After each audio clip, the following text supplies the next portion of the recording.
Hi friends, good evening. কালকে একটু emotional হয়ে পড়েছিলাম। কি করব বলো, ঘরে বসে থাকি যখন, তখন আমার দুঃখের কথাগুলো তো তোমাদের বলতেই হবে, তাই বলি। কেউ কিছু মনে করো না। তোমরা তো আমার ভাই বোন সবাই, তোমাদের কাছে বলবো না তো কার কাছে বলবো বলো।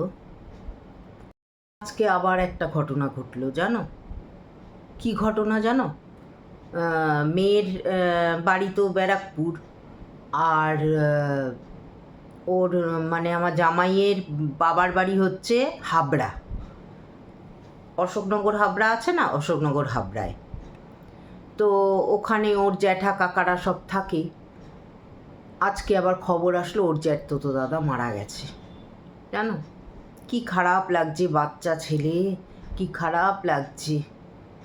এই একটা মানে ইয়ে থেকে উঠলাম, আবার মেয়ে একটা ইয়ের মধ্যে, অসুচের মধ্যে পড়লো। বাচ্চা ছেলে, গ্যাস অম্বলে, জানো?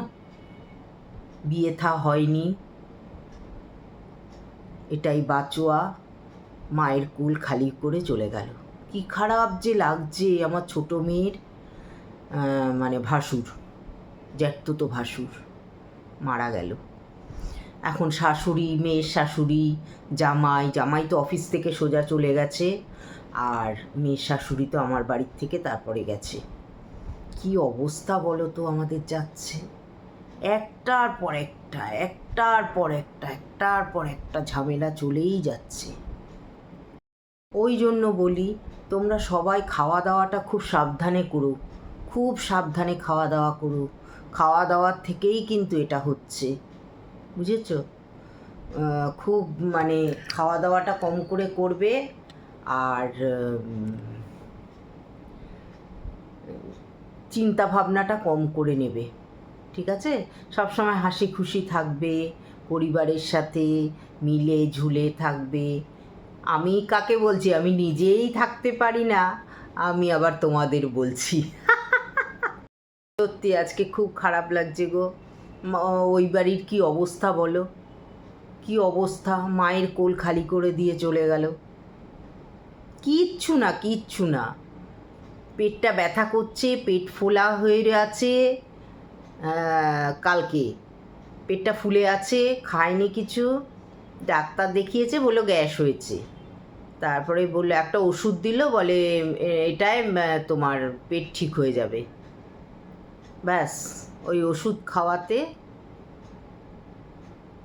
শেষ। কি বলবো বলো, কিছু বলার নেই। এই দুপুরবেলায় খবর আসলো, ওর মা তো ছুটতে ছুটতে চলে গেল। ভাসুরপো বলে কথা, দৌড়াতে দৌড়াতে চলে গেল। মেয়ে তো বাচ্চা নিয়ে যেতে পারছে না, আমি রয়েছি। এই হচ্ছে আজকের ঘটনা, কি আর বলবো। ঘর ভর্তি মাছ, তারপরে প্রসাদ, মানে পাশের বাড়ি থেকে দিয়েছিল সেই প্রসাদ, মাছ, সবজিতে ভর্তি। ওরা তো কিচ্ছু খেতে পারবে না, কিচ্ছু খেতে পারবে না ওরা। তেল আর হলুদ ছাড়া ওদের খেতে হবে। আমিও ওদের সাথে তাই খাবো, কি আর করব, তাই না বলো? কি অবস্থা! ইস, এত খারাপ লাগছে না যে কি বলবো তোমাদের। আজকে আসতে একটু দেরি হয়ে গেল তোমাদের সামনে, এই কারণেই। চুপচাপ বসে রয়েছি, মেয়ে কিছু খেতে পারবে না তো, ওই জন্য চুপচাপ বসে। তারপরে একটু চা করলাম, ও তো আগুন ধরতে পারবে না যতক্ষণ না কাজ হয়। সেই আমি একটু চা করে দিলাম, চা আর বিস্কিট খেলো, কোনো কিছু খেতে পারবে না সেই কারণে। হ্যাঁ, ওরা আস্তে আস্তে সেই 11টা বাজবে ওদের আস্তে আস্তে। তো কি করব বলো, আমি কিচ্ছু খেতে পারবে না। হট করে এই কাজ, বাড়িতে কেউ নেই, কি করব কে জানে।